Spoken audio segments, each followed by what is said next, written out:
तो फकीर आदमी है, झोला लेके चल पड़ेंगे जी। और भाइयों बहनों, ये फकीरी है। एक लड़का जो अपने पिता के साथ ट्रेन में चाय बेचने जाया करता था, जिसे स्कूल छोड़कर काम पर जाना पड़ा, जिसे कभी किसी ने गंभीरता से नहीं लिया। आज वही लड़का पूरे 141 करोड़ लोगों का प्रधानमंत्री बन चुका है। नमस्कार दोस्तों, क्या आपने कभी सोचा एक मामूली सा चाय बेचने वाला लड़का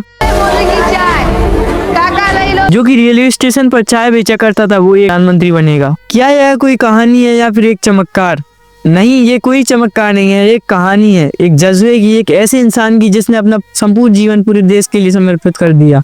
जी हाँ, आज के इस वीडियो में हम जानेंगे नरेंद्र दामोदर दास मोदी की पूरी कहानी, बचपन में चाय बेचने से लेकर प्रधानमंत्री बनने तक, और वो संघर्ष जो उन्हें झेलना पड़ा। हम जानने की कोशिश करेंगे नरेंद्र दामोदर दास मोदी की पूरी जीवन कहानी आज की इस वीडियो में। चलिए वीडियो को बिना किसी रुकावट के शुरू करते हैं। ये फकीरी है जिसने मुझे गरीबों के लिए लड़ने की ताकत दी। जीऊंगा तो आपके लिए, जूझता रहूंगा तो आपके लिए, जी जान से खपता रहूंगा तो आपके लिए। 22 अप्रैल को जम्मू कश्मीर के पहलगाम में मासूम देशवासियों को जिस बेरहमी से मारा है, पूरा देश व्यथित है। 40 करोड़ भारतवासियों के सपनों के लिए जी रहा हूँ, जीता हूँ, जीना चाहता हूँ। दोस्तों, दिन था 17 सितंबर 1950। नरेंद्र मोदी गुजरात के मेहसाना जिले के वेदनगर गांव में जन्म लेते हैं। इनका परिवार बहुत ही गरीब था। इनकी माता का नाम हीराबेन मोदी और इनके पिता का नाम दामोदर दास मोदी था। हीराबेन मोदी और दामोदर दास मोदी के 6 बच्चे थे। मोदी जी उनमें तीसरे नंबर पर थे। वे बताते हैं कैसे उनके पिता रेलवे स्टेशन पर चाय बेचा करते थे और वो उनकी मदद किया करते थे।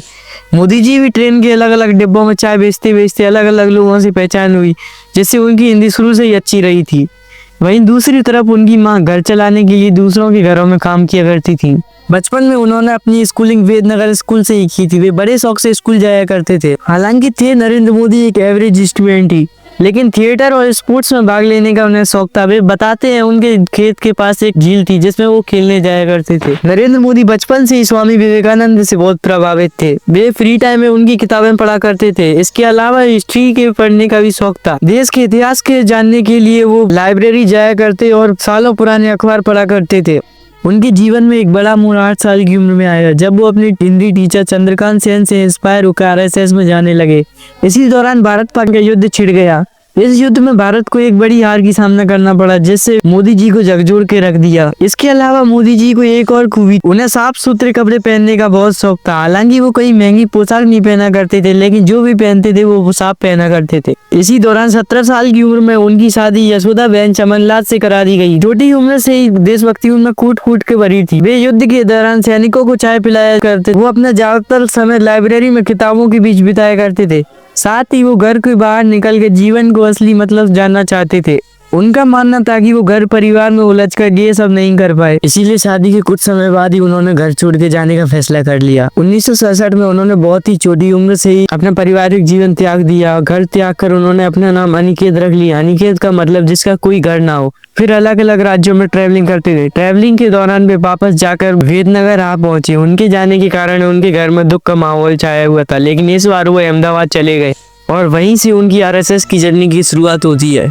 खैर 1975 में जब पूरे देश में इमरजेंसी लगी तो नरेंद्र मोदी एक सरदार का रूप रख के पुलिस से बचते हुए सरकार की गलत नीतियों का विरोध करना शुरू किया। भाइयों और बहनों, राष्ट्रपति जी ने आपातकाल की घोषणा की है।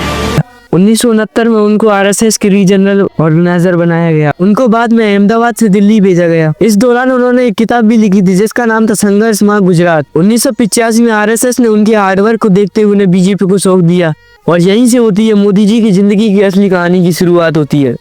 पार्टी में काम करते वक्त वो उनसे बहुत कुछ सीखा करते थे। आज उनकी भाषा में वाजपेयी जी की छवि साफ साफ झलकती है। का खेल तो चलेगा, सरकारें आएंगी जाएंगी, पार्टियां बनेगी। महाबाहु ब्रह्मपुत्र से जलमार्ग कनेक्टिविटी को लेकर 1990 में उनको बीजेपी नेशनल इलेक्ट कमेटी में इलेक्ट किया जाता है। इसी के चलते गुजरात असेंबली में बीजेपी को एक बड़ी जीत की सामना करना पड़ा।